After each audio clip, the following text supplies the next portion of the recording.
Hello, and welcome to a Remote Access League commentated game. As a change of pace, this game will be going up both on my usual channel and in the Remote Access League channel. Whichever one you're viewing in, you'll be able to find a link to the other channel in the show notes. This game is one of the very first games of the newly starting RAL season, which is due to commence under normal circumstances in a day. But in this case, the two players have grudged one another, so we have a rematch between Raymond and Trent. The players have agreed to be recorded and commentated. Guys, thank you so much. In this case, the scenario is Frontline, and the matchup is Vanilla Ariadna versus White Company.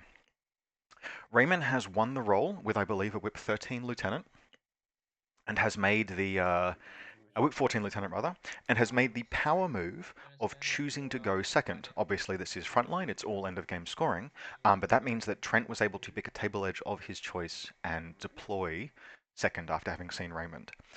So Raymond's deployment with a vanilla Ariadna list, broken down by groups. I believe green is group 2. We have a Mimetism -3 camouflage marker, a Dynamo Paramedic, a regular non-impetuous Polaris Bearpode, 3 camouflage markers, one with no mimetism, another on this rooftop with no mimetism, and one down here with mimetism -3. A 4th camouflage marker, it just says S2, but I believe that's a camouflage marker with no mimetism, and then another camouflage marker here with no mimetism. So a prodigious amount of probably very cheap camo, a veteran Kazakh APHMG, an Ermandino that has rolled up grenades with its booty, a Cossack Diplomat, which I believe is deployed in a way that will mark the beginning of one of the zones, and then some Order plebs. We've got a Volunteer chain rifle back here on this rooftop, not intending to move particularly much, and another Volunteer on this rooftop, probably same. The Bearpode's controller is up here prone on this roof, although as a reminder, Bearpode controller is really just another regular order to come along with the Bearpode. Her death does not affect the Bearpode at all.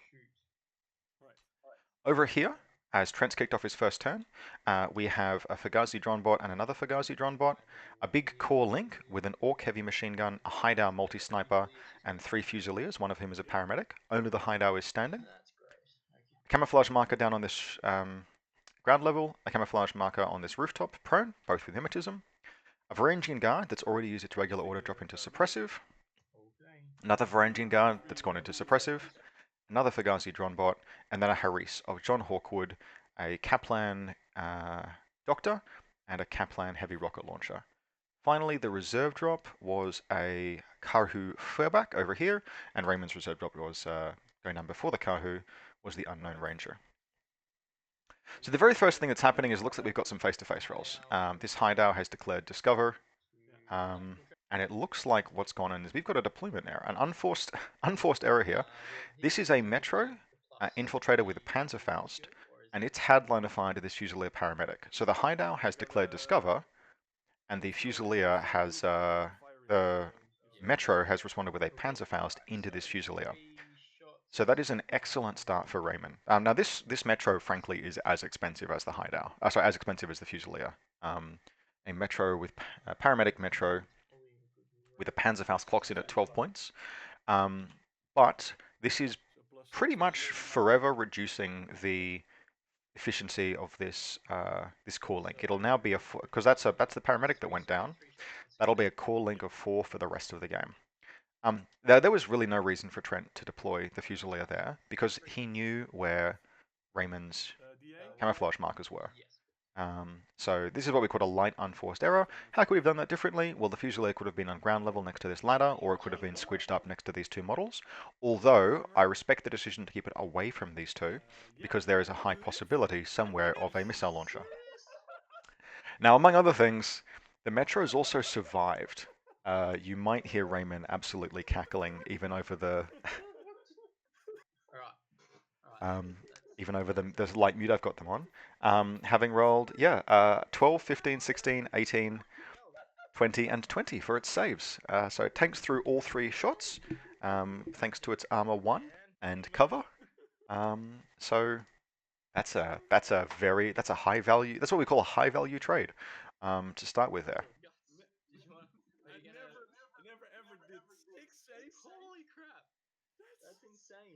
Not bad. Not bad at all. Now, just to talk about sort of what else could be happening here. In Trent's shoes, my focus would kind of be on this Kahu this turn. And I'm not 100% sure I would have deployed it where it is, although I guess it's not too bad. But the reason why is that obviously it's a Kahu footback, absolutely cranking weapon. And I cannot help but notice that there is a line from this building very, very close to, literally he could have moved up, climbing plus up this wall or up this ladder. He'd had to have engaged, paused to engage his camouflage marker, which could have gone very badly, obviously, but he probably is the right height to fight it. And there is a line all the way down there to the unknown ranger. Now, that's a... You've only got one shot to take that kill, but it would be 3 dice on 13s with a fouet, which is a great weapon for bringing the ranger down. And if you can kill him early, that is just an absolutely tremendous coup. And it wouldn't even take many orders to try. So I think Trent has, like, not missed an opportunity, but there was a chance here to make a bold play with the Kahu that he's sort of not taken in favor of a more conservative, I'll use the link, I'll clear these things off, I'll come back to it. And he also hasn't left himself many orders. There's a lot, so 2 orders dropped out of Combat Group 2, and then he immediately spent 2 orders to put the Varangians into Suppressive. So he's kind of missed himself an opportunity here. This Kahu, yeah, okay, particularly given that Raymond stripped orders from this group, this Kahu's not going to be doing a great deal. Something else to note is all of these like Panzerfausts and things on the ceiling, on these rooftops. Trent elected not to impetuous with the Varangians, but maybe it was worth doing so. A Varangian is like 12 points, impetuous order is free, it's already generated, it's regular. Was it worthwhile? Would it have been worthwhile having the Varangian activate to try and tease out some arrows? We'll talk a little bit more about that as the game progresses, but what we can see now basically is that the hideout is slowly and methodically moving through and trying to pick off these camouflage markers, making its discover rolls, etc. All of those rolls will now be much harder because it doesn't have a +3 bonus to discover. So Raymond can just kind of hope that discover rolls get failed. Will be interesting to see how it plays out.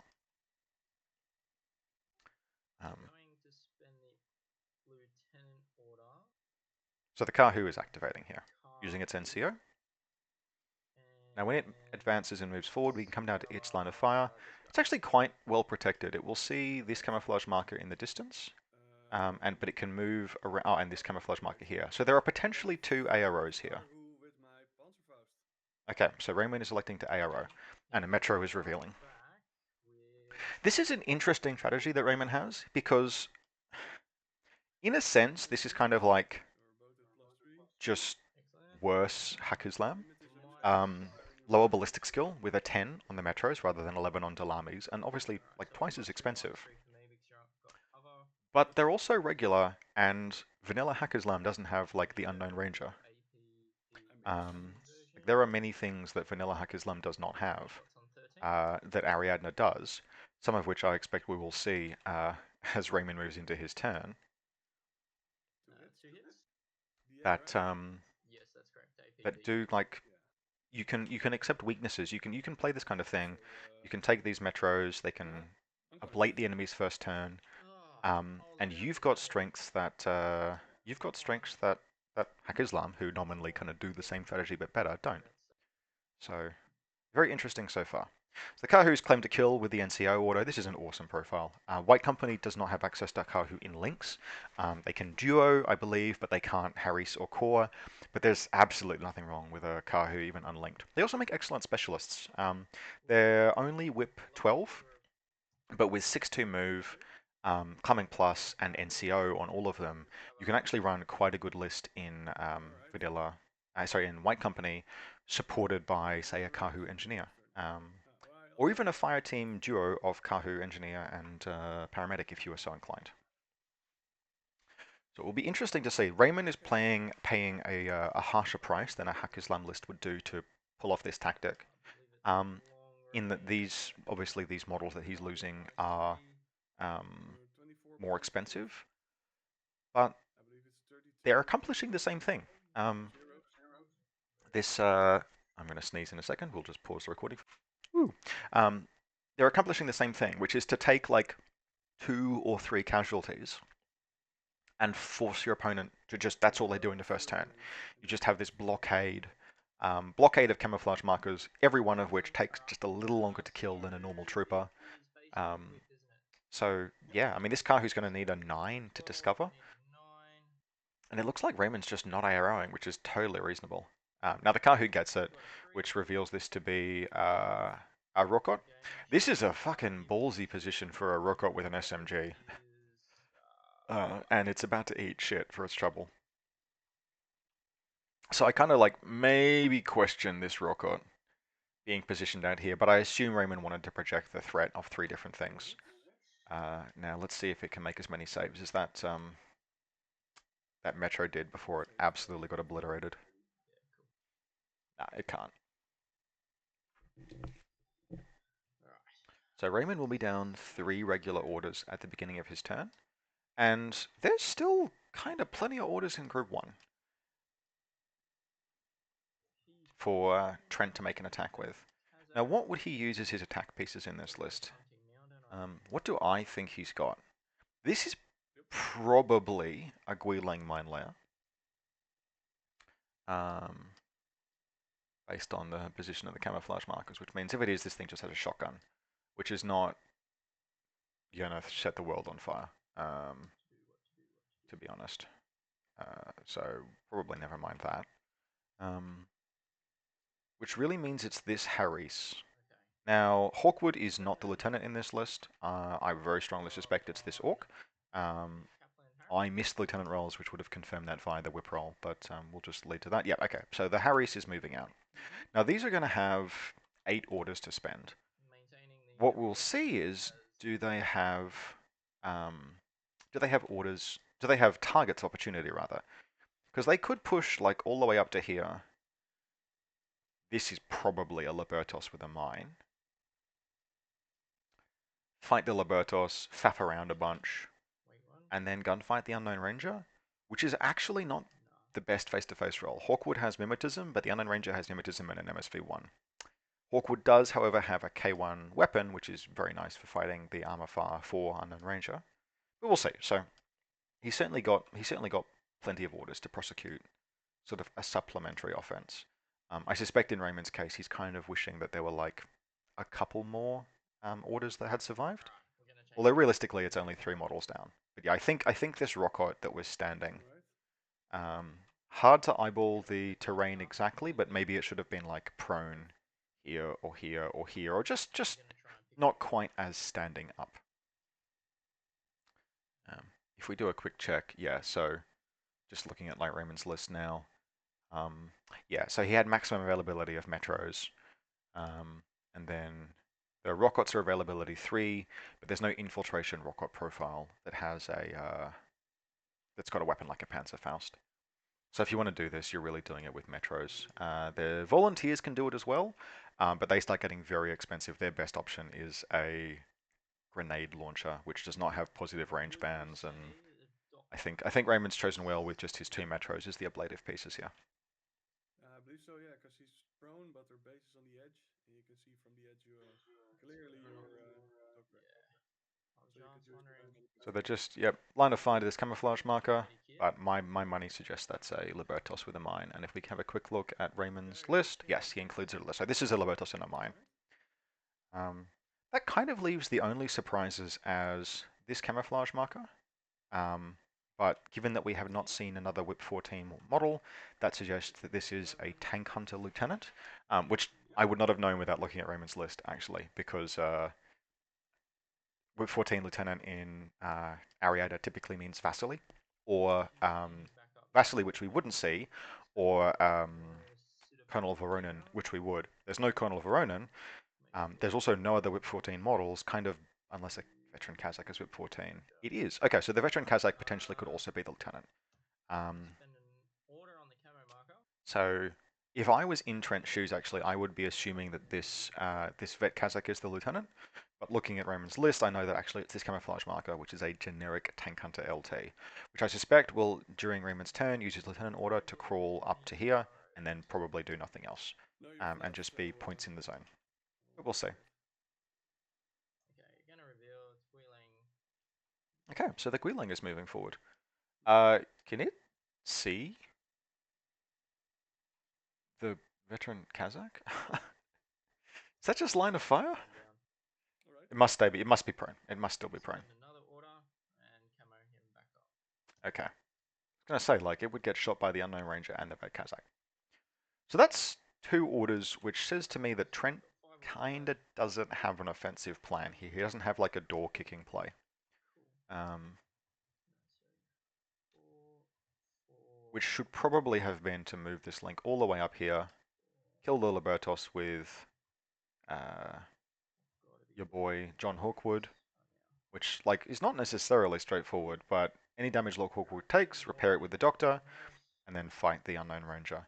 The Unknown Ranger fight is a little sketch, but like you have to do something. You've got to establish some tempo because Raymond has very visibly sacrificed a lot of tempo in order to have the scoring advantage on the final turn. So you need to Making put the boot in to an rocket extent. launcher the link leader. Mm-hmm. Just taking a really quick look, are there any like plunging fire opportunities or anything? No, I don't think so.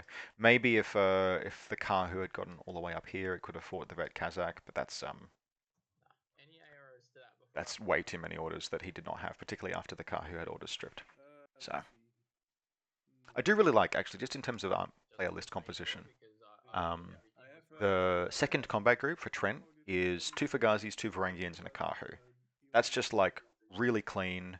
It leaves you a ton of points for the big primary combat group. It means that you can spend 6 orders potentially on the Kahu as an independent attack piece, or you can move the Varangians up, drop them into suppressive. I had a game today where a Varangian crit Suquel through suppressive fire, which I was not a fan of. Um, Definitely has left me slightly traumatized. So Varangians in suppressive, not to be toyed with. Ultimately, it's like their ballistic skill is trash, but they're still dogged. They're still armor 2, I think. And weight of fire can just Shuffle see them back through. this time. Make 4 Something that creeps. is an interesting choice, that if Trent had wanted to do nothing else, he could have had this doctor run over to fix Heal this and Fusilier paramedic. rediscover the camo marker. Um, All right. Unless I missed something and she's not unconscious and he did that. Let me see if I can pull back through. Minus He actually might have. He might have actually and mimetism. paramedic tear up. If he did, what a fucking mad lad doing that from like back here. I do not have Yeah, any because she's not anything prone. like that, Okay, so cool. So while I'm busy faffing on around All right. the players' lists, it looks like yeah, cool. So we've had the doctor just make the roll Yeah. and put the bloody Medidart into the Fusilier. from It there looks like he rolled a you can 5 and an 18. The 18 is a miss, and then a 7 to bring it back up. So like, sweet, excellent play. Um, just moving this Harry's forward. Very cool. Very, very cool. So he's got, at this juncture, he's got 3 orders left. I actually don't expect much more forward momentum at this stage. He'd have had an extra 2 orders if he hadn't laid that mine and then recamoed with the Guilang. But, yeah, make your decisions. If you don't want to push any more into this mess, that's up to you. Which means that Raymond will be beginning his turn down not a ton of orders. He's lost 3 regular orders, which are cheap regular orders. He'll still have in his first combat group a lieutenant order, 6 regular, and 2 irregular, although some of those are on models not on the table. So that's and a tactical awareness order, yeah, okay. And then his second combat group is going to have the Kazakh, the Polaris, the lieutenant order Liberto, and the for Amandino, and the controller. make the So they're not tremendous orc order pools. Raymond might actually struggle a little bit corps leader. to really Name the make his cadet presence felt, but the firepower pieces he has are really good. Veteran Kazakh, excellent. Unknown Ranger, tactical awareness, excellent. It might just go into suppressive fire, but awesome piece. Um, Really, really good, like Apex gunfighters. Yeah, okay. So the Fusilier paramedic, which has been healed, is dropped back into the link. I expect we'll see a command tokens 3 at any moment now. It's dropping prone, and it's gonna come and hang out. So honestly, pretty lucky. A Panzerfaust hit that Fusilier and it passed 2 of its 3 saves, but really Raymond can't complain about that, given that that Metro made 6 saves against a multi-sniper. To be honest, So so I we are can't going to Pause up a little bit here. We'll come back for a summary at the end of this turn real quick, and then head on into Raymond's first turn. So Trent's just finishing up his turn, and we can see basically this Kaplan HRL has discovered and is now spending another order to blow up this shock mine. There was some commentary from Trent around, bloody bait, which is fair enough. Now in Trent's position here, he's wrapping up his turn. This is his last order. He might want to give some thought to how many Ariadna models he's seen and of how high quality. Um, if you're watching this video on YouTube, pause at this juncture and just do some estimation for yourself on what you think might be missing from the Ariadne list and what that could be, because that will be a very useful exercise. I know that there are some relevant models off table, and you might want to do an SWC count or even just a model count to figure out how many and sort of what's available. That would illuminate some useful information that Trent, I think, has probably not accounted for in terms of his deployment and subsequent first turn positioning. Now that said, this is not the worst first turn for Trent. He's taken nominally no casualties and he's killed 3 models, which is great. So 3 orders down, no casualties. Just do a quick recap. This orc now looks to be standing, which is a bold play, but the hideout and the orc have shared visibility lines. It looks like the hideout can see maybe all the way down to here, although not behind this building. The orc can see all the way down to here, although there'll be a shadow zone definitely in this building. And kind of nothing can see back here. Possibly the paramedic is meant to be able to, but it looks like I think it's white. It's actually not particularly clear whether it's white or black is the forward. It seems to be inconsistent. If this paramedic has a line down to here, if she's facing this direction towards the back of the deployment zone, that's excellent. But Kahu facing forward, etc. This Varangian looks like he's got a bit of a line, which is really good. This Varangian's got a bit of a line down to here. So this is not the worst defended position. This is probably pretty okay. But we'll see. We'll see what Raymond does with it. And then of course Raymond for his hasn't done his order count. Yeah, so Raymond's order count looks like this at this stage, which is pretty anemic. We'll see what he accomplishes. So we've got what looks like a decision to use no impetuous orders, or impetuous activations, which I think is probably pretty sensible. This Ermandino would be in line of fire of this hideout, which is very bad news. And the Dynamo might actually be able to safely move forward. No. So the Dynamo would have to vault this dumpster, and when it did so, it would move through line of fire of the orc. I stood him up after I got the paramedic to sit So Trent seems to have one too many command tokens, but I assume that link has been reformed. These prime Panzerfaust target, of course. Yeah, well, you shot like usually if the paramedic first. I don't know why. She's innocent. So. She was in the open. I had a chance. Yeah, I should have put her ass right next to a wall or something, to be honest. Yeah. I will forgo my impetuous. So something else to note about this, as Raymond forgoes his impetuous orders, is listeners may have at this juncture figured out that Raymond's remaining 2 models, as yet unaccounted for, are Margot and Duroc. There's no longer any reason to bring Duroc in during his impetuous order. You can, but the most recent FAQ functionally clarified that a model that deploys using airborne deployment always uses its regular or irregular order to do so. If you don't use your irregular or regular order to deploy using parachutist or airborne deployment, you lose it. So we've always known that coordinated orders were a terrible idea for landing troops because you'd give up all of their orders to do so. Functionally, you would waste a regular order and a command token to make that happen. But now it also is a slap to Yan-Yans and to Duroc. Now I think Duroc is probably pretty damn tasty regardless. I see Trent's just flipped his command tokens over to 3. But The presence of Duroc is no longer telegraphed in the impetuous phase, which means that there's no longer an incentive to bring him on. So I saw Raymond's cursor hovering hovering over this back table edge. In his shoes, I would be thinking about um, where to bring on uh, where to bring on Margot before I thought about where to bring on Duroc, actually. Um,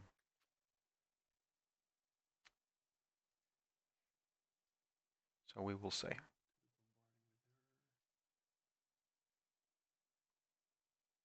Margot coming on here would have to fight a Fusilier, but could fight the Fusilier. She could also just grenade Specfire for like 4 orders, which would be pretty hilarious. Um, so that would be cute. Yeah, Trent is noting that he has determined that there is a Margot and a Duroc, which is why we have this Varangian in suppressive, etc. All right. So, yep. All right. Duroc is coming on. Just using his irregular order, presumably. This is an interesting position. God, that model is just absolutely lovely. Just pausing briefly to admire it. This paint job is Persian's handiwork. Um, the Persian especially, but the Polish community has been very active in TTS, and you can see some of those great models that he has done in the TTS, the 3D TTS program project, which is being run by Vol. If you're interested in checking out his work, he's the seminal Infinity YouTuber.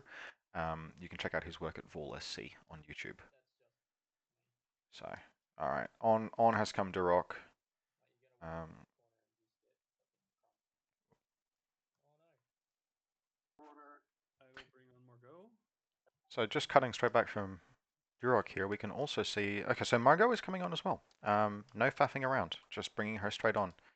Now that's a very interesting choice. Out of sight. Rather than like, 'cause there's no special reason to bring her on immediately after Duroc. You could keep her back until it's time, and that could include keeping her back until you've made a decision about, like, you've got information based on what Duroc has done. At least So this is interesting to me. I'll ask Raymond after the game, basically what was the rationale for bringing them both on within an order of one another, rather than bringing one on, performing some action that presumably he has in mind, and then moving on. Um, probably activate some. if he had more orders, honest to God, I would literally just have Margot in his shoes. I would just come on and like spec fire 6 times and then drop into suppressive. Um, Probably wrong to do so, but still pretty funny. So Fugazi Now, #1. I think Raymond has cottoned on to the fact that there are no. Now that he's actually. And no, not cottoned on, he knows. This Guilang, having revealed itself, has confirmed that there are no hacking arrows, which means that Margot is not going to be susceptible to a spotlight arrow through these Fugazi repeaters. Like, not that necessarily is a problem for her, although it does definitely suck, particularly if she was going to get, say, spotlit and then fought this Fusilier. Um, but as is, he's been able to confirm there are no hackers in this decap list that Trent is playing. So while they're just resolving these, we can make some sort of speculations as to the plays that they might make.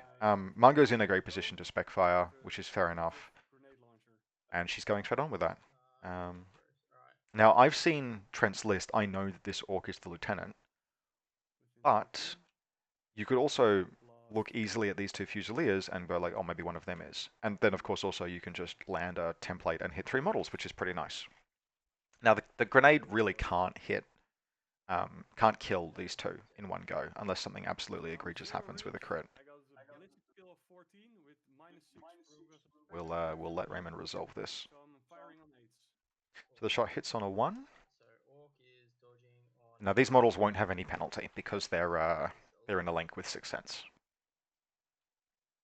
So Orc's got a pretty good chance to dodge this, does on a 7.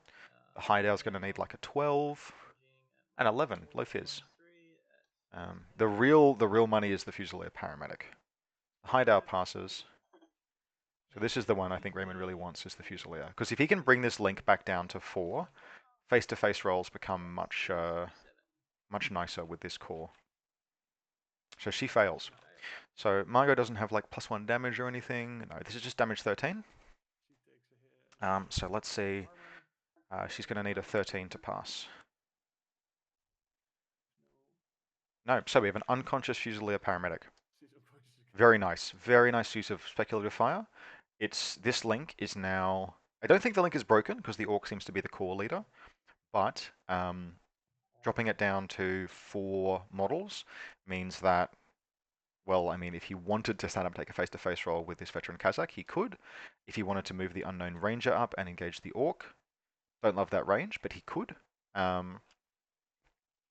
Although, mind you, I think the unknown ranger is in the same group as Margot and Durok. But if the unknown ranger, for example, wanted to come up to like here, there's Kaplan's there, never mind.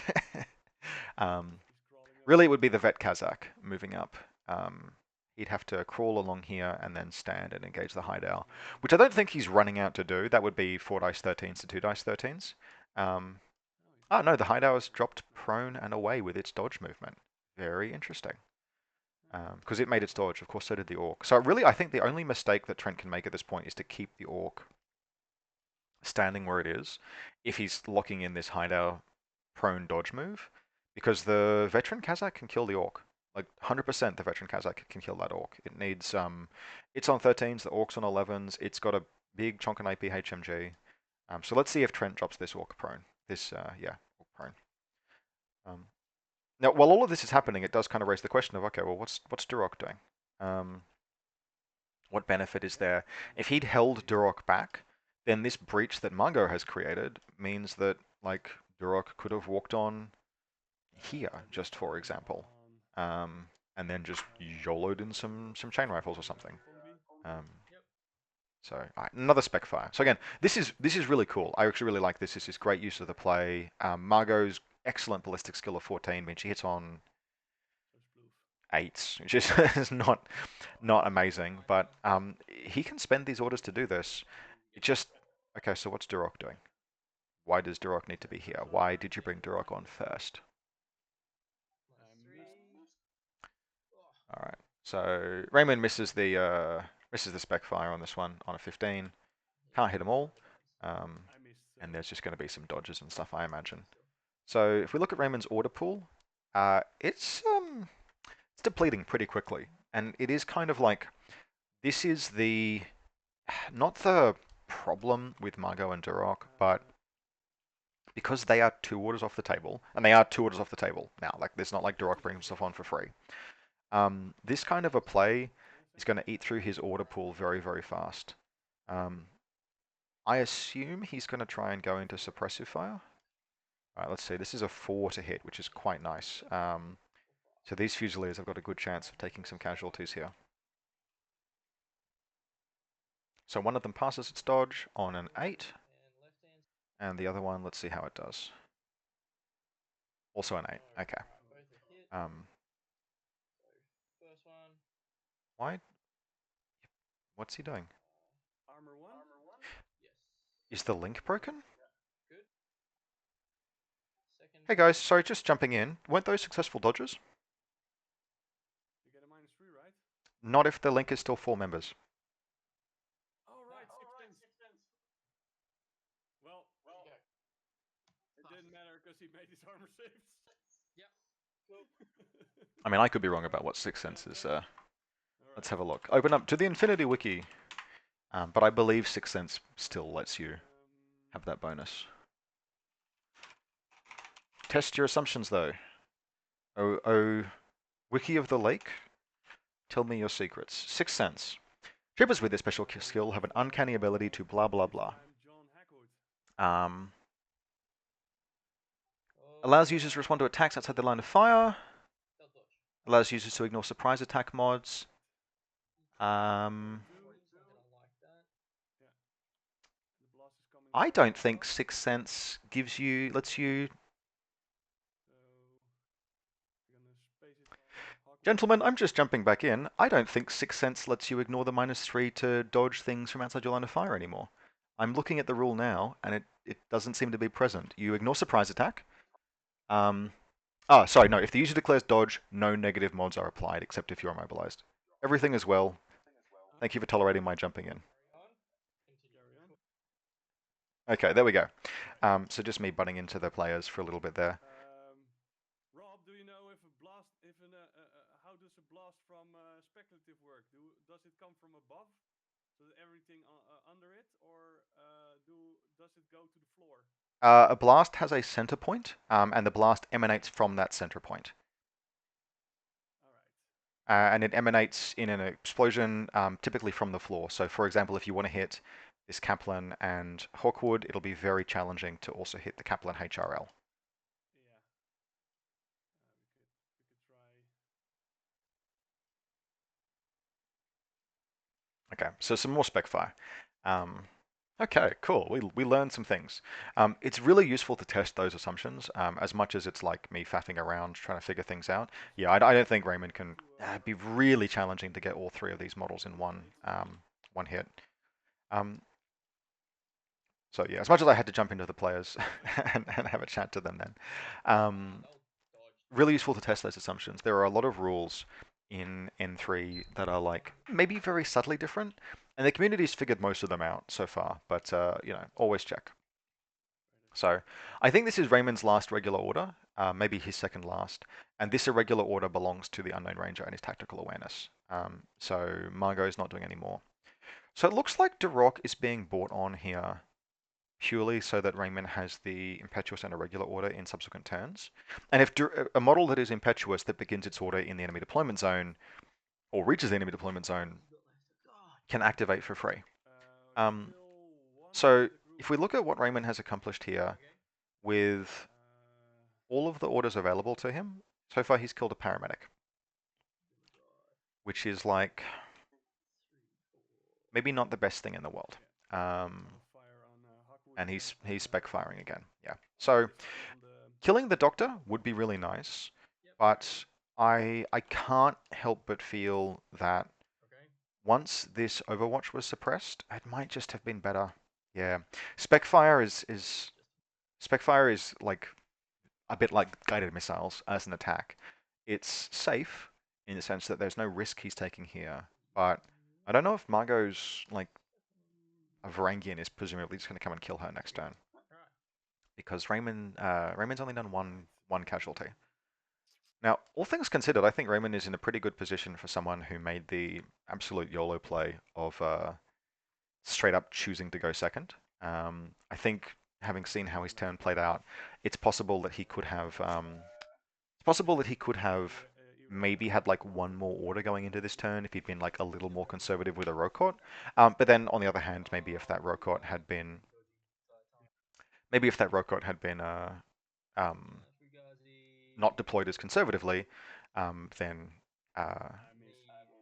You miss anyway. All right. like Raymond, Trent would have been in a position to push forward and attack. I think Raymond just spent a tactical awareness order, but let's have a quick look at his. Yeah, I'm not sure where Raymond is getting that last order from, but that's okay. He may have accidentally converted an Unknown Ranger's tactical awareness order. Gonna put an order in the veteran Kazakh. Okay. So Vet Kazakh's in group 2, and this I like. This is almost something that you should have made the argument for doing as soon as this position was established. So like as soon as the Orc stayed standing and the hideout dropped prone, you could easily have made the argument that it was time for the Vet Kazakh to stand up and crank this Orc. Not least because if he dropped the Orc unconscious, then Spec Fire against the Link becomes more effective, which is pretty cool. Um, So we're both in good because range. then they lose 6 sense, and those shots that, well, actually we know that Trent just tanked his armor rolls, but No. No, it's 14. Yep. so yeah, they're having a fight here. Ah, screw your mimetism. So I'm two This is shots pretty away. good for the veteran Kazakh. This is the kind of firefight that it wants. It's dropped the Orcs link bonuses down. This is still 13s versus 11s. But we've got a 9 there, 10. So Better than I the am. Orc wins, but this won't kill the vet Kazakh. In fact, it's not even hugely likely to hurt it, but it does injures the veteran Kazakh. 8 plus 7. Um, So I'm 15. so that's veteran Kazakh drops into no wounding cap, but this is still a good face-to-face roll. 4, 3. Yeah. And with the orders Raymond has in his shoes, I would keep taking this face-to-face roll until I won and killed the Well, I orc. got no wounding cap. Wiggle to see Yeah, if so I he's can activating, walk just back moving again and move back again. in and out, take the fight. Now, this is obviously in the position where the worst case scenario is the veteran Kazakh dies, but this face-to-face roll is good, and beating a Pano style list in the gunfight is something that you always want to do if you can. I will fire at the orc. 4 dice, A 12. a 12 this time. So the orc has missed completely, which means 3 armor-piercing rounds punch into it, So I which hit is you with good 3 news points. for our Ariadna and semi-heroes. Let's see. So the orc's going to be down to armor 2 because the armor-piercing rounds. So there's actually a pretty solid chance it drops unconscious here. We'll see what happens. Passes 2 of its 3 rolls. Now in Trent's position here, please just drop prone, because that's his lieutenant. But Alright. we'll see what. Yeah, okay. Orc's failing its guts and just GTFOing, which means that its order will still be intact, and Trent will not have a turn lost lieutenant. This was ballsy. Like this was very ballsy having this orc stand, and stay standing. Like I know it's linked and I know it's Pan-Oceanian, but the risk there was high. Now, in Raymond's shoes, he probably should have had this veteran Kazakh drop prone on that second movement, but has to spend the order now, and he'll do so. And he will So with just 2 irregulars, he's got the Liberto and the Amandino. We'll see if those models do double anything. camo, which is probably a mine, but Yes. Yeah, and he's making the Discover roll against the mine, The camo just makes to it avoid easier. wasting his, yeah. just to avoid wasting his shot skill. Here we go. So yeah. All right. So there'll be some vague movement I expect here. But what's Raymond accomplished with his turn? Well, he hasn't lost anything, although a wound on the veteran Kazakh is pretty bad. But he has dropped this Fusilier unconscious and wounded the orc. Now, Trent is going to have full bottle of orders. Duroc, I think, is in a pretty hard position to fight, which is good. Not really sure what Trent does apart from bottle Duroc up. But otherwise, Trent's got. But basically, he's. It's not that he's defanged anything, but that he's now dealing with known variables. So Trent will be able to play his turn. Yeah, okay, cool. He's down one, literally down just 1 order. Fantastic. He can engage Margot and he can engage Margot and Duroc and the Ariadne force on his terms, and he has a whole turn to do so, and then a final whole turn to crank into the midfield basically and occupy space. So in this turn, ideally what Trent wants to do is the hammer blow. He's seen 15 troops at this stage. He can be sure that there are no more truly nasty surprises. He also knows that this camouflage marker is a Libertos, which means that like at this juncture you've seen the entire Ariadne force. This looks like a hash with wound markers and unconscious markers, but really it's not. This fire team is in a great position. They'll have to pull back, but like Hawkwood here will just kill Margot straight up dead really easily. Unless that's within 8, but anyway. A Varangian can do the same. If the Varangian just like runs around here and fights Margot. Duroc is a little trickier, but you can also button Duroc up. This Varangian is still in suppressive fire. If Duroc makes a run, honestly, I kind of question this positioning, just very, very slightly. Duroc might be hard to kill, and he also has a bunch of points in the zone for when the game ends. But I feel like his presence here is presenting just a few too many options. Is there anything else? Could he have come on here and chain rifled this Kaplan? I mean, yes, but you know. I think if that is where he Yeah. will be. It may. Maybe a little I'm sympathetic to the idea that it was right to bring Duroc on so that you have his orders in subsequent turns, actually, to be honest. I think that's not the worst idea. I almost wonder if you should have just brought him on next to Margot and just be like, yep, it's the bodyguard. You want to fight Margot, you got to fight the wolf. That's probably too risky. You start seeing chain rifles and stuff, particularly since Margot is not in cover. So I think Raymond's plan remains endure and in enduring grow strong. But really, yeah, he hasn't done the damage that he wanted. And that's not surprising, right? Like, we can hear Raymond in the background saying, oh, it's surprising I didn't do more damage. But Raymond fired 5 individual shots on 8s, and he hit 2 of them, and one of them, the people that he fired at dodged or made their saves. That's actually almost perfectly average. Now, averages do not actually work that way because the first shot was successful and subsequent shots are not influenced by the first shot. We would be deep in the gambler's fallacy if we said, oh, you stop spec firing once you kill the Fusilier paramedic because you're not going to get any more out of it. But yeah, really the fact that Margot didn't score any more kills than that is actually not massively surprising.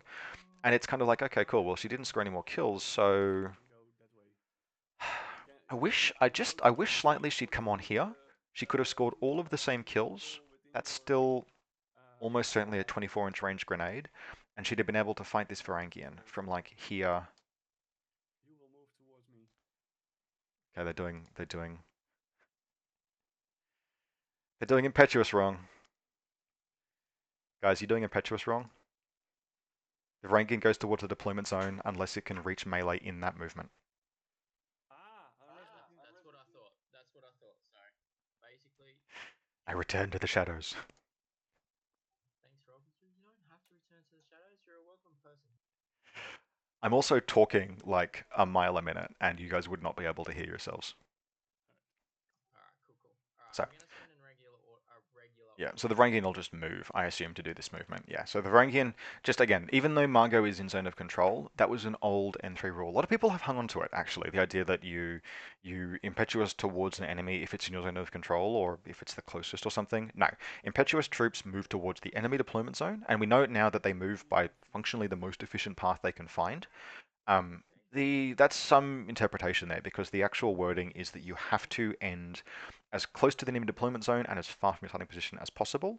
And as close to the enemy deployment zone, I'm adopting in this context an N3 interpretation of what that means, where specifically it's as close to the enemy deployment zone as possible along the path that you are choosing that takes you to the enemy deployment zone most efficiently in terms of orders. So what that means is it's not strict point-to-point measuring as the crow flies. It's if you have to move to the left a little bit and then forward a little bit and to the left a little bit, it's as efficient a use of orders along that path. Anyway, a Varangian is trying to kill Margot. Now this is an SMG and chain rifle. Margot has an AP rifle, a light shotgun, and a pistol. She's got Bear's attack shock and some other stuff. So basically, I reckon the Varangian here is setting up to, in the first instance, take a probably a chain. Well, he could honest to God, he could just fire the submachine gun because she's not in cover. So he could take a chain submachine gun shot and fire 3 dice on 13s versus Margot's 1 dice on 20s, which is not the worst face-to-face roll in the world. Particularly if she dodges. Although if she dodges, I think you just chain cult her. Are you inside or not? No, Um, probably not. Now, probably the only like quote-unquote mistake he's made here. Okay, so he's saying out of line of fire. I think what would have been right is actually just to YOLO all the way around the corner as far as possible. And the reason for that is you don't want to just edge into her line of fire. What you're trying to do here is set up Berserk, and Berserk needs line of fire. So if the Varangian just like comes to here, cool, he can see Margot. And then she can light shotgun. Okay, cool. Well, he's running into close combat. This is fine as well. Alright. This is Into combat. weirdly the riskiest play. Combat. But Margot is CC 16. I wonder if he takes this as a face-to-face roll or if he berserks. You can berserk while in close combat now. That's another thing from the FAQ. So if we just look at a Varangian very quickly, a Varangian has berserk +3, which means that if it berserks, it's CC 26. It also has dogged, and Margot does not have a shock CCW. CC 16 Um, against you. So Okay. ah, this is the correct play. Margot has got ballistic skill attack shock. Margot would template or shotgun hit the Varangian. He does not want to risk having to go dogged. Right, I missed that about her. This is actually bang on the right place to try and get into close combat. She could have dodged, but it looks like she rolled a 16 or something. I can't actually see who's doing what. But it looks like the Varangian's gotten into close combat. You have immunity shock. Yes, you do. You're still choosing, right? Yeah, I'm still choosing. Give me So we're just seeing what the players do here. I believe that's first one. So for some reason, Trent is using the heavy pistol rather than the armor-piercing sword in close combat, I only hit on the port. which is interesting. Yep. I wonder why. Damage. She's shock immune. Doesn't matter. Literally does not matter. She's unconscious. Unconscious. Um, Yeah. Okay. I wonder why he chose to use that rather than the APCCW. One thing I haven't seen is any classifieds the players might have. Did your best. This is Frontline. I don't remember if players have got classifieds in Frontline. I assume they do, because there are HVTs on the board, but I don't know what they are. They'll be in the private zones.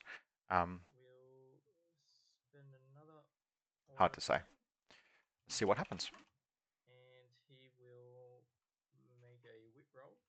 Ah, okay, here we go. So the Varangian is making a whip roll while in base contact with Berthier, So whip 16, and he and he succeeds, passes. Yeah. Ah. and he Inextinguished covers, does inextinguished recovery. Now this is a very, very, very mild optimization that Trent could make, but he's done the thing that many players do, which is have their close combat models face directly towards the people that they are close combating. Don't do this. You have 360 line of fire while you're in CC. Now, it looks like the Varangian is going to be moving back where it came from. That's totally freaking reasonable. But if you had not wanted to, so say for example that you wanted to have this Kahu move out and kill the Unknown Ranger, and you wanted those extra orders, you could have had this Got the Varangian objective point in the end. don't True, yeah. don't move into base contact and face your opponent directly, because you don't need to. Face a direction that is useful to you in case it's where you end your movement. Very similar to fire team movement disciplines. When you're moving your fire teams around, you never know if something will change horrifically about the turn that you're about to play that causes you to have to end their movement there. If a hacker reveals an Oblivions and breaks the fire team or whatever. So it's really good practice, if you can, to always kind of assume that your fire team might be spending their last order. 2 inches. Um, And then 2 inches. and it's the sort of same if you're moving into close combat. You might get stuck there. Now, just taking a really quick squiz, it does not look like Durok is vulnerable to the Kahu getting all the way up here, but it does look like the veteran Kazakh is vulnerable to that. And that is if the Kahu gets up here with its climbing plus, that I don't think Raymond will ever dislodge it. Particularly if it decides to just drop prone and take shots only in active turn. I don't think he's ever getting it off of this rooftop. Good news though, Trent is not trying to get up onto the rooftop. Yeah, everyone is laying down, so I very lightly question what he's doing here. I assume something. Doesn't have to kill Margot. Looks like he's just setting up as an ARO. For the rest of his turn.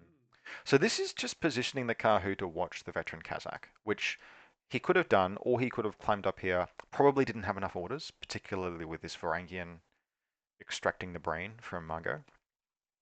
But with, I think he would have needed 2 more orders. He could have moved up here and taken a face-to-face roll with the vet Kazakh, which would have been 3 dice 13s to 1 dice 10s, which is a really very good face-to-face roll. In much the same way that the vet Kazakh had a good face-to-face roll against the Orc. This Kahu here. And also, like, if he goes, you can leave it on this ledge. If the Kahu hangs out here, then you can have a, like, maybe the Kaplan can long range in the air, medikit, bring him back. Alright, I'm gonna spend an order on. So that said, this has been a really solid, like, just taking out Margot with that second group, great use of it. And something I actually really like, something, I mean, I mentioned this before, but I really like actually how both these players and how players in general now are kind of figuring out what their second combat group looks like. So in this list, we've got a second combat group of Kahu, 2 Fugazi, 2 Varangians. 6 orders in that group if you need them. Good utility, good maneuverability, just great. Just a wonderful pool that leaves 10 orders free for this Harris. Almost actually, and the Guilang. I think if there's one criticism I would make of Trent's list, it's that the first combat group doesn't really have any independent attack pieces. It's got a 3-man Harris, a 5-man core, a lone Fugazi, and a Guilang. I almost want like First movement. one other thing, like one of the Varangians or something in that list, so that if you want to just spend 10 points on a Crazy Fool to go and trade, you can. But just like that's a nice second combat group. And in Raymond's case, you've got a second combat group that is the veteran Kazakh, great, the Polaris team, the Libertos and the Amandino. So what that shows is that the Kazakh is actually like it's a fire support piece. You're not Ramboing with the Kazakh. You're standing up to take gunfights when there's a gunfight to be taken.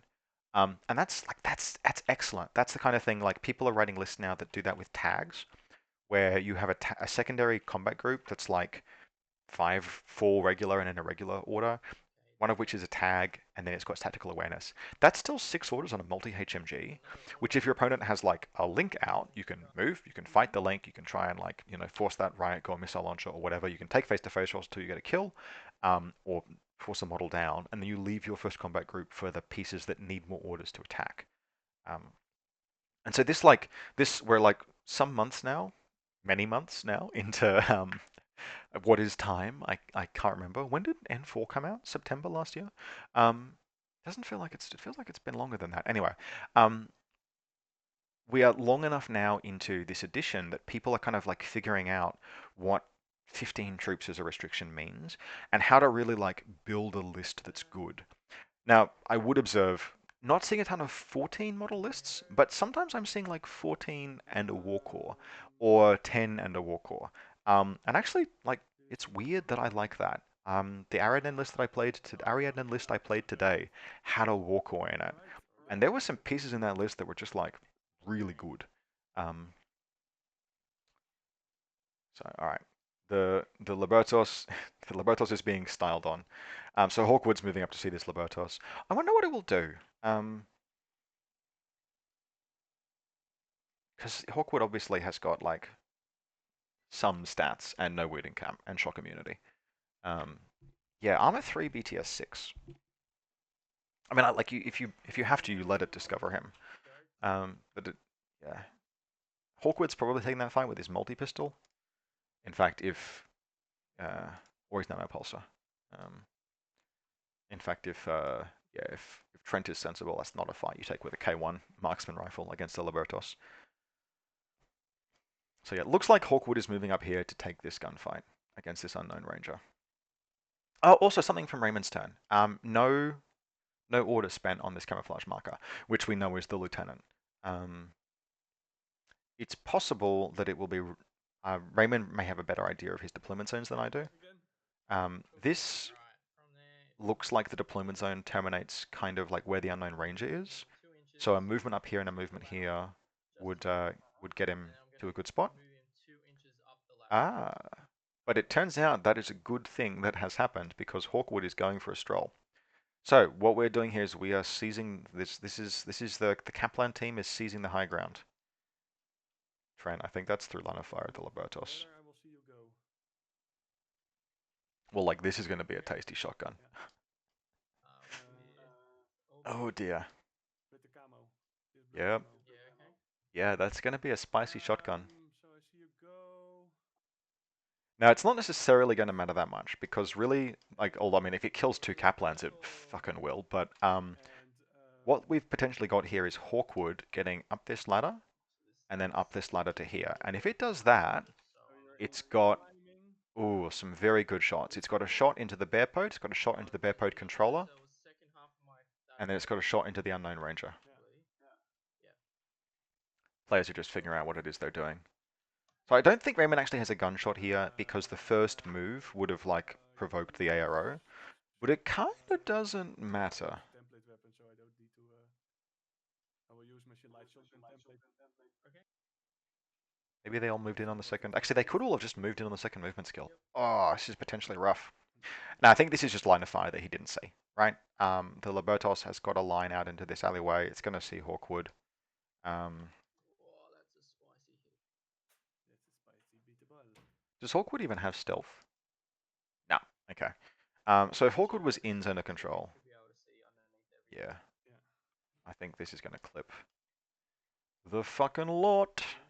Yeah, it will. That will definitely do it. that template off of Hawkwood will see all of them. Now, Oh no! Oh no, what'd you do? we'll just pause here while they fix their shit. One gets to the letter. So it looks like one of the Kaplans might have lucked out and avoided the template. Alright, so And Raymond is placing this accurately. This is good. It would be very, very like pleasant, like very attractive here to try and maximize everything. And it's possible that he can, but yeah, it looks like the Kaplan and Hawkwood will both take a save. Hawkwood's armor 3, Kaplan are armor 2. yes. Alright, Yeah, so so we'll see how they do. He's fine. So Hawkwood's okay, Kaplan. and the Kaplan would be the real prize. Drop. Although that said, like Two. this template is going to be here regardless of what happens. So the Kaplan is unconscious. He's unconscious. Now there is a doctor behind him. At this stage, I think with 3 orders, 3 command tokens, you might almost have the Kaplan, like break the link. Have the Kaplan move up and back, Changes stuff fix up. this boy, and then have Hawkwood kill the Liberto. On Hawkwood. Mm-hmm. But we will see. Maybe And that's too much. Hawkwood is climbing as well. use his burst to nanopulsar. But he's hanging up, so he has to go down. Yeah. He'll drop down. Yeah. Then use his burst to nanopulsar. So this is also a slight mistake. And I know I say that a lot because I'm a very critical person, but Hit. always remember, basically what's happened here is Trent has declared his attack before his movement. He's just jumped straight to I will nanopulsar you, which is not what you want to do. You want to move and see what your opponent does, because now the Libertos can just dodge on 16s. And it knows it's dodging a nanopulsar rather than a multi-pistol. Whereas if Hawkwood had moved first, even back to a position where I can see the Libertos, then the Libertos probably shotguns, or place a mine. Okay. But like, you don't want to give your opponent that information if you can avoid it. Now, as it happens, Raymond has just been like, I don't care about your nanopulsar. I'm going to lay a mine because the mine threatens this Kaplan doctor. But if the Libertos passes one of these 2, that's actually like nasty AF. And he does, goes dogged. So now this mine, if it's triggered, will hit all of these models. And the Libertos can keep placing them. I love Libertos. Have I mentioned that? They just do this sometimes. They're just like, yep, I don't give a fuck. I do not respect anything you have to do. Now, there are enough orders in this team to like, you really want to just make this happen again. That mine goes off. There's almost a case to be made for this Kaplan doctor. Break the leg, Kaplan doctor activates. And then you use like your guts rolls to get to safety. Harris. But, yep, okay. So, let's see what happens. The Kaplan, the link leader. So the doctor is becoming the link spearhead, link leader. You just run away from the fish at this point. She will move into base-to-base contact with. Okay, all right. She's moving up to touch this Kaplan HRL, The rocket launcher. which is going to trigger a mine, And right? Like, I imagine it's just going to. Which means that all of these models are gonna absolutely cop a claymore to the ghoulies. Let's see how this proceeds. How exciting. So the Libertos should just shotgun Hawkwood again, right? That's just the play here. Okay. Yep, so here comes the shotgun from the Libertos. Can the Kaplan see? So this is dodge territory, right? Like, the Kaplan really should have just gotten the fuck out rather than trying to fix this Kaplan HRL. Have to be on Hawkwood's position. So this Libertos is potentially going to kill Alright, we're gonna dodge. anything from So the mine 91 to one will go on the mine. 50 points, Let's do I the think, is shooting within the against Libertos' kill range. But let's see how the dodge rolls pan out. Hawkwood. So we have a fail from Hawkwood, who's pretty unlikely to die, 25% chance, but Shots, but he passes against the mine. Because he dodges on a. He's on a 14, so bypass the mine, but he gets hit by the Libertos. I don't know what this 14 roll that Karabay has done is. Yep. Looks like not a template. Okay, Got so it. All right, yeah, that's fine. Yeah. Yeah, so he takes a hit from the Libertos, damage 13, armor 3. So Two I hits. I think they're doing math wrong. Sorry. Oh, 2 hits. Yep. Tracking. Good. I have no idea what they're doing here. Wound. So, yep. He's no wound in case. Yeah.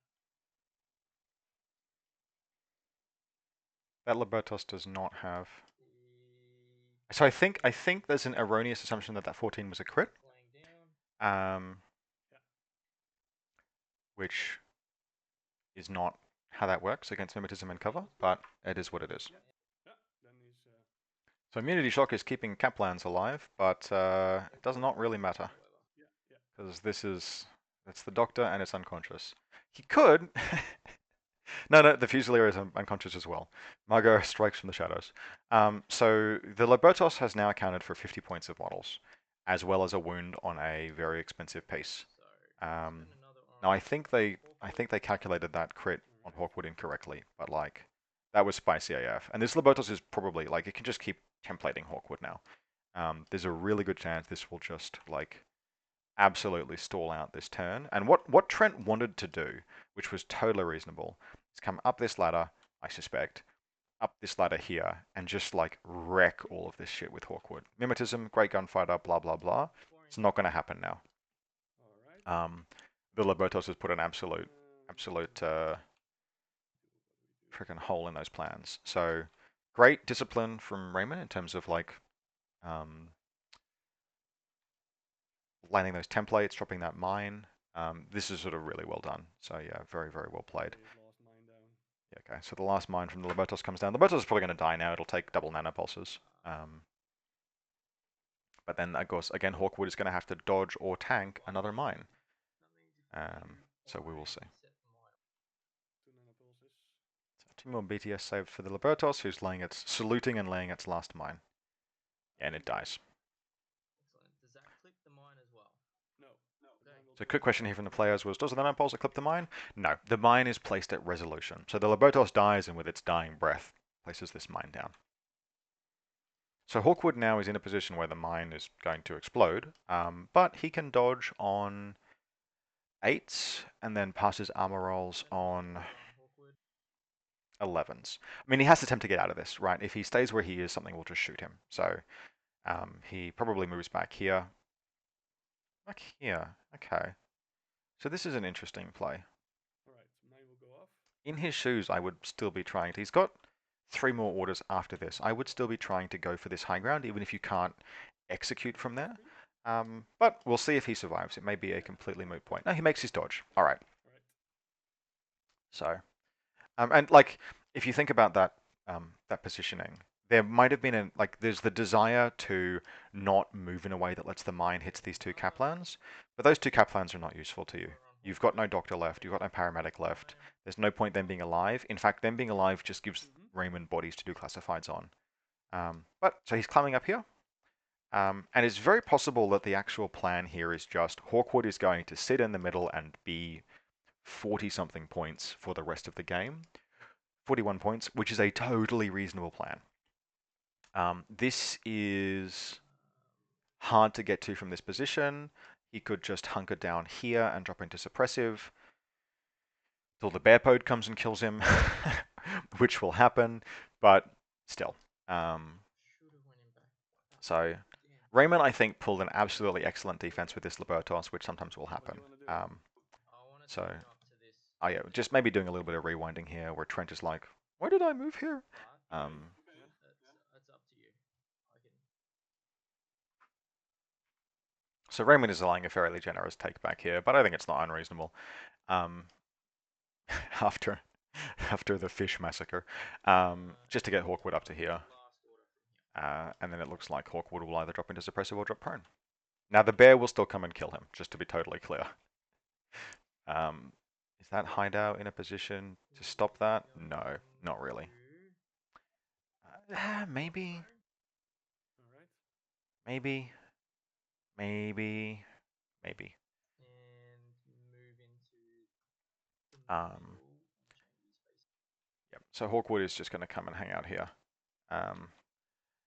Now the bear may not have enough orders to do this in one go. The bear pod is now in a team with 3 regular and 1 irregular order. And I think Raymond is going to want to move that bear pod forward at some juncture, but he also doesn't have any command tokens, so it might be a bit of a challenge. So it looks like Hawkwood is now just like operation points in zone. Right. It's actually really challenging to tell on this in TTS because like the dimensions are not quite the same. But for my money, he's in the middle zone. Was A rough. motherfucker. Yeah, he fucked me over. So in Raymond's position here, Planned on getting all 3 up here and just kind of strongholding this area, but Yeah. that fucked me over. Trent's just mentioning, yeah, how he definitely had a plan to occupy this 2 Caplands. as a strong point, and the damage he took is significant. And the gunfire, the plunging fire. Now, fighting the Lone Ranger with Hawkwood's like very slightly dicey, but if the Doctor had been alive, you can kind of just keep fixing Hawkwood. Because Um, Hawkwood's got cover and mimetism. So it's plus I think the 6. players are just doing some math here. So it looks like Hawkwood might not have this wound, but it really won't change very much. Yeah, that's a bit of a lot of orders to go. Yeah, it's fine. I'll just take this wound off. Oh no, hang on. No, I'm not fine with that. You know what? Yeah, no, tracking. There are 3 orders that I would have done other stuff. Yeah, that's fine. No, I'm not All going good. back Don't to worry that. about All it. right. 10. So in this instance, Raymond has asked that the wound not be taken off of Hawkwood. So what had happened here is there's a 14 somewhere here that had been the Lobotos versus Hawkwood, which the players had assumed was a crit. The Hawkwood having dodged on a 2, but it's actually a miss. The Lobotos needed 11s. And there were a bunch of decisions that got made by Raymond subsequently, in the vein of putting down the mine, etc., that I think were dependent on the fact that this wound was on Hawkwood. Now, I don't know. I'm a bit mixed on like you can tell, right? Like the Hawkwood should not have suffered this wound, um, but and like you can't you can't really be unhappy with the work the Libertos did. And also, like Raymond has already extended some courtesy, right? Like there's a whole bunch of backwards forwards. Hawkwood ended up like rubber banding from here up to here. So I don't begrudge the players their decision here, and it looks like Hawkwood will just hang out where he is. Now we'll see if it matters. It might, and really the players should have done their math correctly. Um, Pausing to actually confirm, right, that 14's not a success. But it was kind of on Trent to know that Hawkwood had cover and rheumatism. So much of a muchness. I don't think we'll see if the game is really materially affected by it. Um, we've got some forward movement here with the dynamo, but yeah, just an interesting decision. I'm not sure what I would do in this position. I wasn't playing from where Raymond was. I don't know if I would have changed what I did with the Libertos. I don't know if I feel like it would have massively materially impacted the turn. I don't know if I would just be freaking happy with the fact that Libertos killed 50 points of models. But I respect his decision here, basically to say, hey, listen, it happened 5 orders ago. We mathed it out. Can we please leave it? So Dynamo impetuousing forward, which is pretty nice. Looks like a impetuous move, having come up and over here. And because of all of the gunfighting, this Link team is down. The Dynamo can indeed move forward. Now it could feasibly come in after Hawkwood. It'd have to get to this ladder and probably dismount. I am not going to look up on the fly whether a motorcycle can climb a ladder. I am just going to assume that motorcycles can't climb ladders. In which case, what you'd probably do is you'd move the dynamo to here, you'd lay some mines just to be as annoying as possible, and then begin to climb with the boarding shotgun, and hope to lay down a double boarding shotgun hit over Hawkwood. That's actually a pretty good option. The dynamo is in Raymond's first combat group, so it's got a fair few orders. And I think if he's not planning on spending orders on Durok, which he might not be, because if Durok moves, it's just walking into suppressive fire. That Dynamo's not a bad attack run on Hawkwood. We shall see.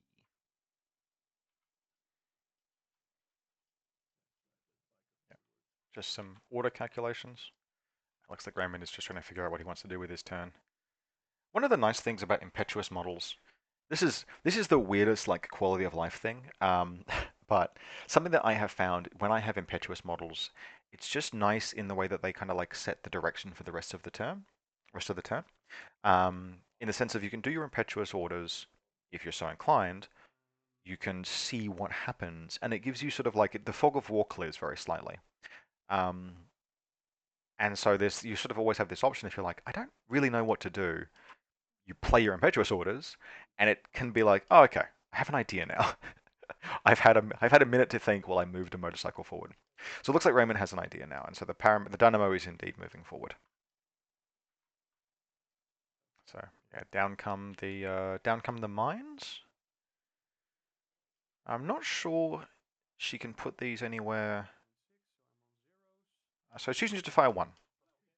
Um, choosing to fire just one mine here rather than two, which is actually a little weird. 'Cause I don't know if she's gonna have a chance to fire another one. I would have probably put a second one down here, behind this other crate. But yeah, fair enough. Because of course a mine dispenser has double shot, so you can just fire both. If you're willing to consume using the double shot rule, both charges of your disposable, um, you can fire both of your mines. Okay, so this is interesting. So the dynamo is looks like both players have in extremis recovery. So both players have the same classified. Now, I am actually slightly skeptical of this movement by the dynamo back this direction, but that's because I am an aggressively minded fool. Um, I want to push forward with her. I want to do damage. I want to kill. And I would want her to either come around here and put two boarding shotgun shots into the Feuerback, into the Karu's ass, or come up and kill Hawkwood. She's got a good position to do either of those because this link team is prone. The fact that she's moved into this alleyway is like, okay, what is she doing? Because she's 8-4 move. Like, she'd have to coup de grace this Kaplan to get past. She's already taken out one, obviously. But like, okay, what's your play here, Dynamo? I guess she can always. This might just be good movement discipline, right? On the off chance that she never moves again because something else happens, because Raymond is obviously moving the Polaris forward. Um, then she's in a position where she's not terribly placed. She should probably be facing toward Hawkwood rather than this weird like sideways that she is.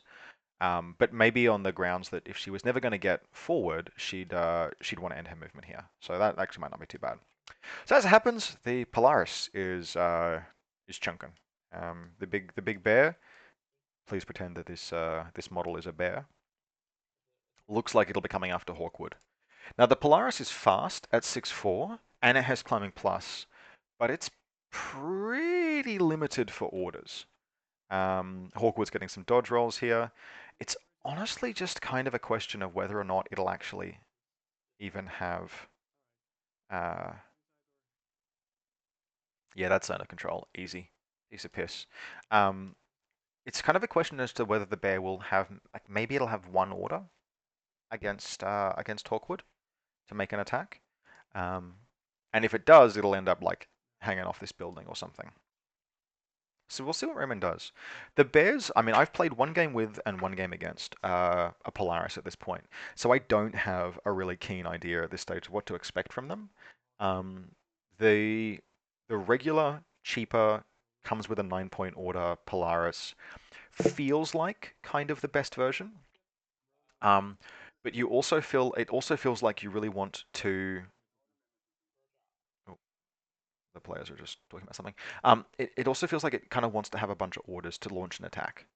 Um, what the fuck? Specfire?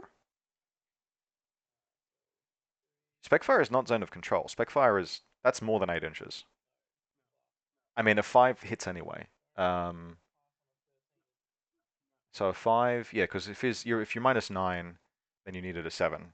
So I don't know. I think Raymond may not have realized this on that roll, but this Bearpo just rolled a 7 to hit and Specfire killed Hawkwood. Okay, I take back everything I said about the Bearpo not having enough orders to do this. Um, the Bearpo had enough. Just yeet one grenade. Um, yeet one grenade. The first grenade. So apparently, what we've learned here is that the first grenade every turn on Raymond's turn is fucking charmed. It's it's not the bullet with your name on it. It's the grenade, the Ariadna grenade labeled to whom it may concern. Um, good hit. Very, very good hit. Um, Raymond's now got in this combat group, which is again, I'll remind you, just the veteran Kazakh, the Polaris, and the Amandino. The really just one order. There's the Amandinos. Where is the Amandino? Is it dead? Did it die? No, it's up here. An impetuous forward. I don't think it's getting much further forward, to be honest. So the Bears got really just one order left. I think in Raymond's shoes, I kind of like run it to this corner. This fucking thing can take cover, which is totally it's not impetuous. It's just a casual armor 8 total immunity. Move up to here, drop 2 chain rifles onto the Kaplan. This is my play in his shoes. Is move up to this corner, drop two chain rifles, damage 15 onto the Kaplan. So he's a bit further forward, but much of a muchness. Blow this thing out to let the dynamo move past, and then the dynamo's got 3 orders, which is probably enough to arse blast this Kahu and then run away. Which really you'd have to call a successful turn because it's pinned. If that's what he does, it's pinned back the entire White Company list to like one kind of beaten down core link that is like a little bit of a struggle to. The core link can get out of this building reasonably okay. Um,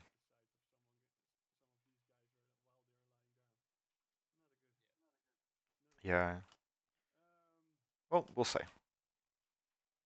And he's got one command token to turn into regular order regular at some point, although I would be very inclined to save that until the last turn. Um, alright. What do a person from the Netherlands? So another option, of course, is that the Unknown Ranger activates, which actually is also pretty spicy. If the Unknown Ranger moves out and around to this corner and then begins to move forward, it will see the Kahu, and it'll probably see it within 16, which is like it's a direct face-to-face roll, right? It's not a it looks like what he's doing as well. It's not a how would I put this? It's not a back shot. It's not a like kind of safe attack.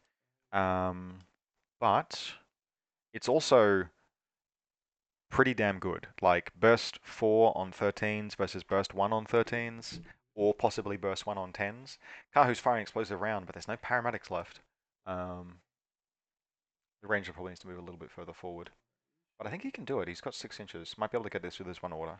And this is actually kind of running to like the Kahu, the decision to move it here rather than onto this building. It's so unassailable if it's up here. Um, yeah. Okay. So the unknown ranger, Raymond's ranger is moving forward, and it's obviously looking to hug the building. There's a little bit of clipping issues here, but we still don't know what it's doing. So this will be probably within 16 and at that distance. Yeah. So that means we're at 4 dice 13s to 1 dice 10s. The unknown ranger, of course, having picked up an MSV1, along with its mimetism, etc., etc. This is probably an explosive round coming in from the Kahu. Yeah, 14 inches. This is probably an explosive round coming in from the Kahu, although it's pretty close. Just doing the math on this real quick. An explosive round, damage 14, armor 7, 3 hits. Each hit has a 0.2 inflicted wound versus double action. I think explosive is better, but it's very close.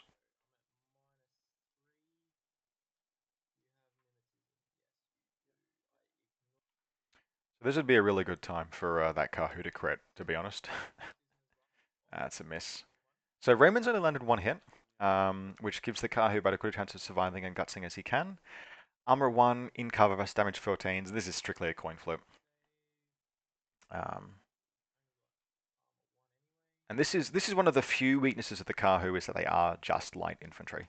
They have so many other amazing things, but they don't tank hits particularly well. So let's see how it goes. Nah, unconscious. That's really good. Now Raymond does not have a ton of orders left, but he has a few. Um, to be perfectly honest, he could just run the Unknown Ranger up to. I don't know if this is the right thing to do, but he could just run the Unknown Ranger up to this box, drop into suppressive fire, and be like, "Fucking what? Like, what are you gonna do to me?"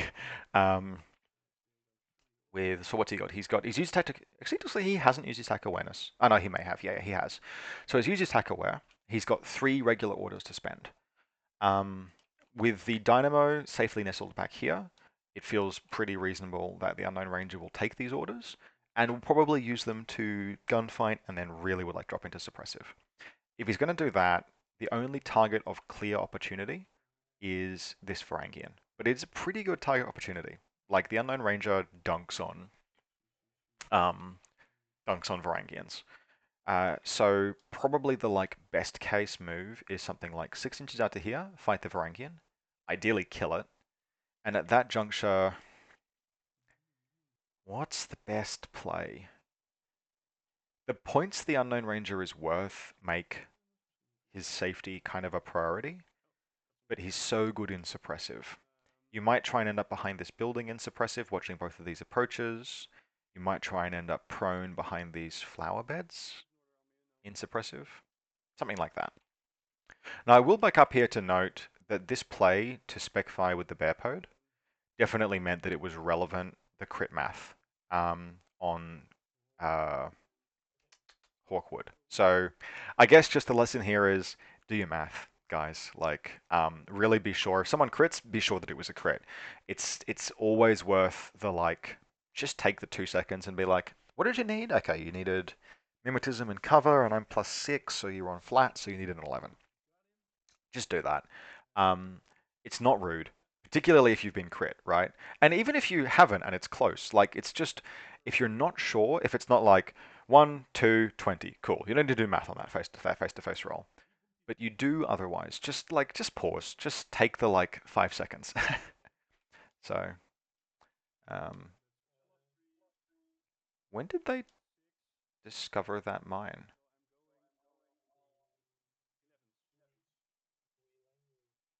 Huh. Okay. So something at some point must have discovered this shock mine. Probably the Unknown Ranger, who I was not paying attention to. Wow, that's fucking spicy. Okay, I didn't see this line of play, and it's a good one. That's not a success, but what the Unknown Ranger has done is he's just pulled back to where he was, or close enough to, and discovered the shock mine. And he's got MSV1, so he discovers on like I don't know 11s, 10s, and that discovering the shock mine has given the Ermandino a target to spec fire, which forces the Guilang to dodge. So like, just in case it wasn't clear that laying this mine was the wrong play back in turn 1 with the Guilang, for reasons totally unexpected, I did not see that line of play, and it's a really good one. Um, this Ermandino, now it rolled grenades out of booty. They don't have them normally, um, but yeah, I don't think it's got any orders left, but that was a very nice line of play.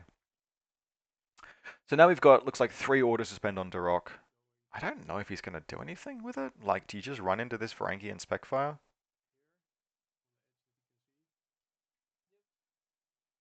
Um, this is not a legal play. You can't throw smoke onto high ground, but you can totally jump a little bit and drop back. So just for the technicality here,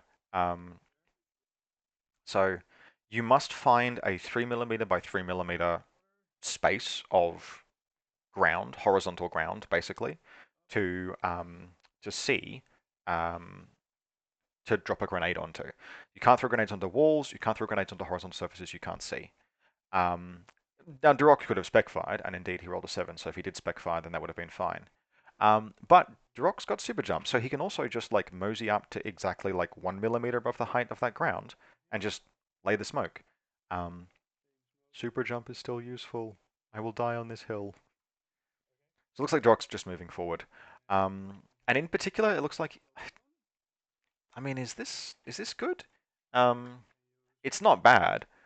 I mean, he's going to get shot by an orc now, but because his base is too fat. That's definitely line of fire on the orc. But I guess that the players here is that, I mean, I think this is probably a mistake. Well, maybe, maybe not. Because what Raymond obviously wanted was to not get shot by this Varangian, which is a very reasonable thing to do. Um,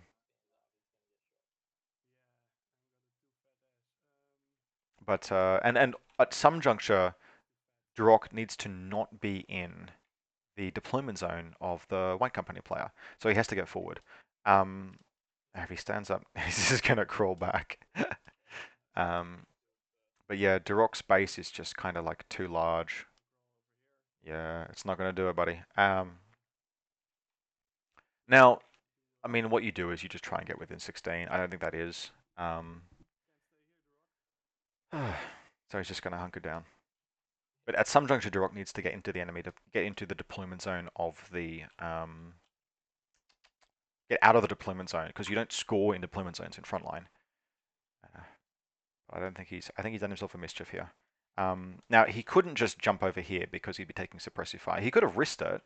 They just like jump, like long skill bloody jump, um, long skill jump over to here. Oh, okay. So he's making the YOLO play. All right. So this looks like it's the last order. Just zooming over. Yeah, it is. I mean, you straight up suppressive with the Varangian, right? You just do it and you wear the two chain rifles. Um, the Varangian has not the worst chance of surviving that, but yeah, just kill Durok, just suppressive fire, 3 dice, go for it. Um,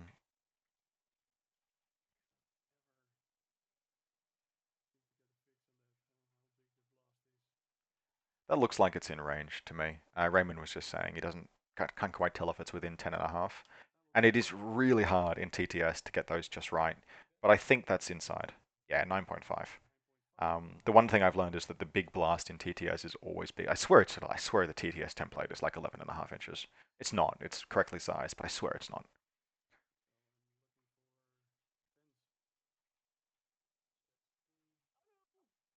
Okay, so he threw a grenade. Huh, that's interesting. And for his trouble, he has been hit twice. The 11 is a miss, but the 9 and the 7.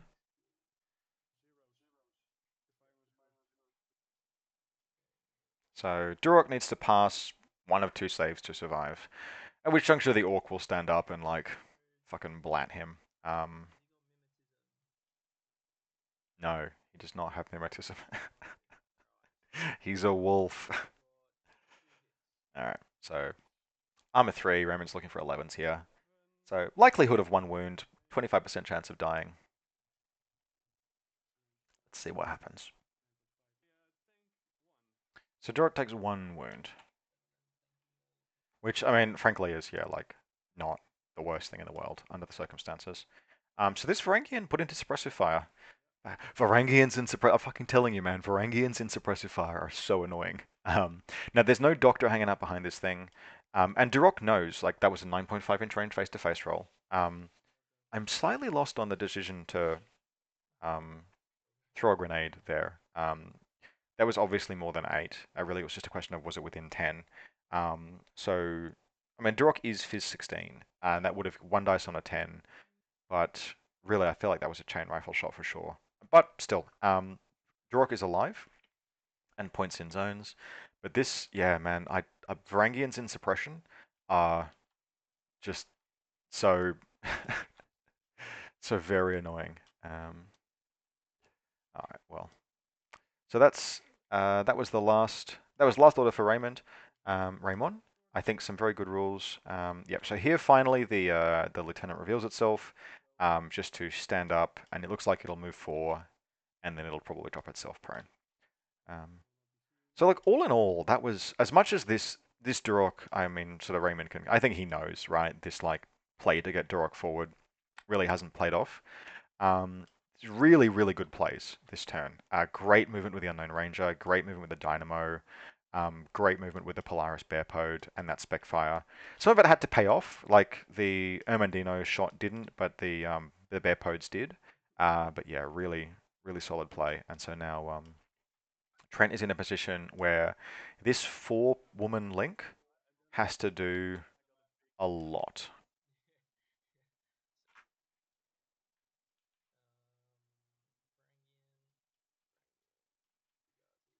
So this is the last turn for Trent. And the advantage that Raymond has bought himself here is that by making the making the dominant the assert dominance play of just hard choosing to go second, Raymond will have the last turn to make a rush for the zones. Now, in terms of models that he's got intact to fight with, surprisingly solid intact resources. The Dynamo is not bad. The Bearpode is excellent. The Unknown Ranger is unwounded. The Vet Kazakh is wounded but alive. He will have to find a way to leave the DZ, which is not actually straightforward from where he is. Even the Amandino is useful. So I would say, and Durok is going to die, but we'll see what happens.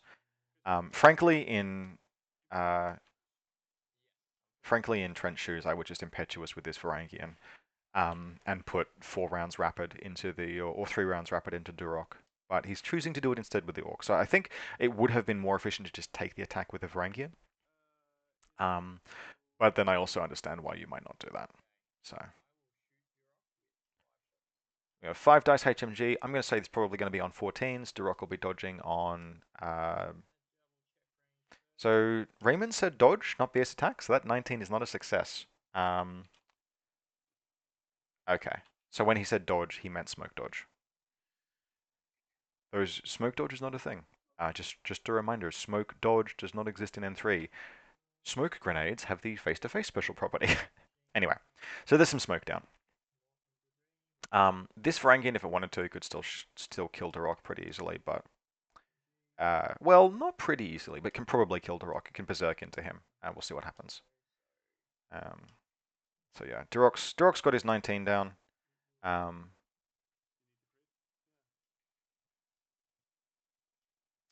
We'll see what happens with the Orc. So there's good rolls, but no crit on the Orc. It needed to be beyond 16 for that 17 to be a crit, so the smoke goes down. So now the hideout is activating. And this is the bit, I mean, you cannot ultimately hide. And Durok's base is just too fat. I think the hideout actually honestly does not need to move this far forward. But it is what it is. At this juncture, Durok is dodging on a 16, and I really suspect Raymond is just hoping that Durok just wastes some orders, right? Like just wastes time. Because what Trent is going to want to do is take some gunfights and then eventually push forward and get this link and as many points as he can into some sort of like a safe area. I don't think he has enough orders. In fact, he does not have enough orders to kill the Unknown Ranger, but okay. So that'll be 3 hits on Durok. Very good chance of his death here. And yeah, down he goes, all the way unconscious and dead. All right. So there are, it says, yeah, so there are 4 regular orders on Fagazis and Varangians, and 4 remaining regular orders in Lieutenant Order on this team. Which is gonna, honestly, with 3 command tokens, he can run Varangians and Fagazis forward, but they're not expensive. I think he's got enough orders basically to bomb points in zones. Doesn't have enough orders to do significantly more than that.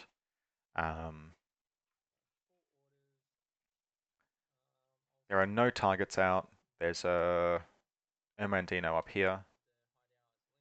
But yeah, looks like this team will just move forward. Maybe if they come down these ladders and around to here, there's a face-to-face roll they can take with the Bearpode if they're willing to move up to this mine. But yeah. If I was going to put money on this right now, I'd say that there are enough resources left. In particular, the Unknown Ranger, who is, well, how expensive is he? 47 points. What I don't think is, I don't think it's going to be realistic for Trent to contest Raymond's far zone. This is a tank hunter lieutenant. It's worth 28 points. I don't think Trent's pushing 28 points into this zone unless something pretty significant happens. So probably what we have is that Trent makes a play for the middle. And the Dynamo is 19 points. The Polaris is 23. The Vet Kazakh is 46, but it is wounded. It might die if it tries to take a face-to-face roll. And then the Unknown Ranger is 47. And that 47 points is the tastiest bit. Unknown Ranger is worth every one of his 47 points now. And in this particular instance, I think he's going to make a play to try and hold a zone. So looks like we'll be having some link teams moving out. What we're going to do is we're going to just jump in. We'll skip forward, and we'll pause up and update you if there's a face-to-face roll that happens. So the Varangians have moved forward, and we have an interesting thing here where the Guilang is standing up. Now I don't believe it's in line of fire of the Emendino, but it's recamouflaged itself. It's in line of fire of the veteran Kazakh. So the veteran Kazakh is holding. Is this a good surprise shotgun? That's an interesting question. So the Guilang is in the first combat group, which means it is using orders this link, not moving forward. Which I suspect basically will just about seal the game out. Varangians here is nice. Okay, all right. He was just fucking faking out. That's fair enough. No actual face-to-face roll. So there could have been a face-to-face roll here. It would have been veteran Kazakh would have needed shooting back. Would have needed, or would have been at minus surprise cover mimetism, no good range. And then the Guilang would have needed 8s. MSV1 ignores the veteran Kazakh's mimetism, probably firing armor-piercing rounds. I almost feel like that would have been worthwhile. Just to strip as many orders as possible, and use Life Order to drop prone. But he's chosen not to, and that's fair enough. He is just going to get fucking spec-fied by this Amandino again, I should imagine. But the main thing that has not happened is that this link team has not moved forward. Also, no use of command tokens to coordinate. These Varangians have moved forward and have not done so as part of a coordinated order. I think that's probably an argument to say that they should have. I mean, you've got 2 command tokens left, so why not? But it is what it is. Could also potentially have moved Fugazis forward. I don't know if they can get down from where they are, although this one could have moved up to here, which might have been pretty relevant. So at minimum, there should have been 1 coordinated order. This Fugazi throws itself forward, this Fugazi climbs up onto this high ground, and the Varangians move. But basically, this link is, I think, slightly outside the deployment zone, but not significantly. So we're now going into the last Ariadna turn, and Raymond does not really need to score kills here. What Raymond needs to do is capitalize on the advantage that he laid for himself on the very beginning of the game when he chose to go second after winning the lieutenant role. So his order count is actually not terribly unhealthy for a last turn of the game. And really, I feel like if he does nothing else, he already has more points in the middle zone and his own. So he could kind of just call it a day here. If we look at scoring for Frontline, you get 2 points for the nearest sector, 3 points for the central sector, and 4 points for the farthest, and then 1 classified. Raymond will have a 5-point win if he just kind of does nothing. But he may not want to just do nothing. He may want to play for a fucking win. For a big win, a 10-point win. And Raymond can get a 10-point win how? Well, that's a very good question. The hideout is standing. The orc is not. If the veteran Kazakh cranks the hideout,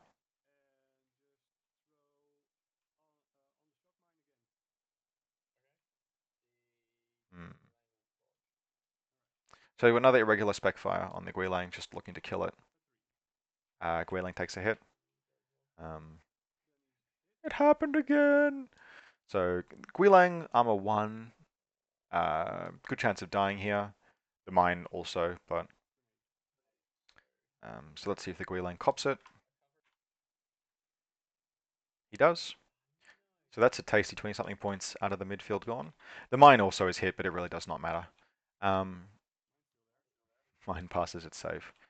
Good. I think we've seen more casualties caused by spec fire than almost anything else here. Is that the Ariadna way in this edition? Just throw grenades at people with really high fizz models. Um, with this laying down, that actually really opens up a rush into uh, this deployment zone, or into this kind of like band here. Um, so the bear is moving forward. It's got a pretty limited order pool. It probably won't die. Probably won't die to the hideout. That doesn't seem like a great way of thinking about face-to-face rolls. But basically, what Raymond needs to do here is a rush forward. Um, there are like a few potentially spicy plays, but really the safest seems to be try the veteran Kazakh to kill the hideout. Um, good aggro there to remove the Kaplan so that the Dynamo can move forward. Um, but yeah, Raymond has the middle zone comfortably on lock. The main thing I don't have is I don't have visibility of the. I can't quite tell where 12 inches is. I feel like it's not quite on this rooftop, but a hideout deployed there, so it must be. So this building, as much as that, zooming all the way out, I feel like this building is more than 12 inches forward. But regardless, the hideout and the orc both deployed all the way up, and there's no strategic deployment. So this building edge must be the edge of Trent's deployment zone, which means that what Raymond needs to do is get relatively few points. Like literally at this juncture, it is just two Varangians, which means that the bear pod can almost run forward and dodge, and be enough. The bear pod is, I say almost, the bear pod is 23 points. Those Varangians are 24 points collectively. The bear pod is not sufficient, but there'll be a way.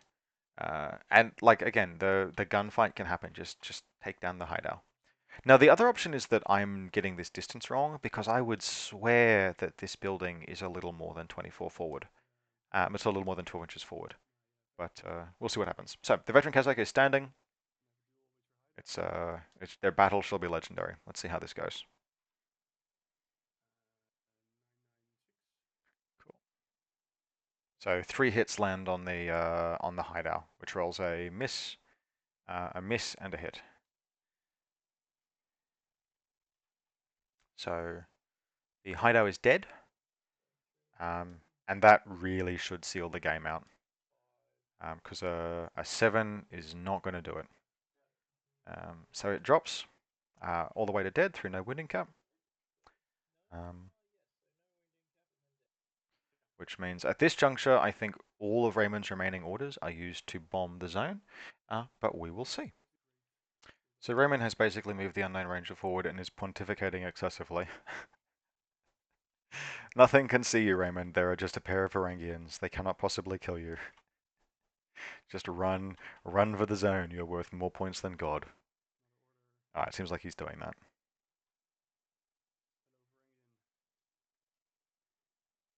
Yeah, and here's the face-to-face roll. Unknown ranger moving up to engage. What does he do?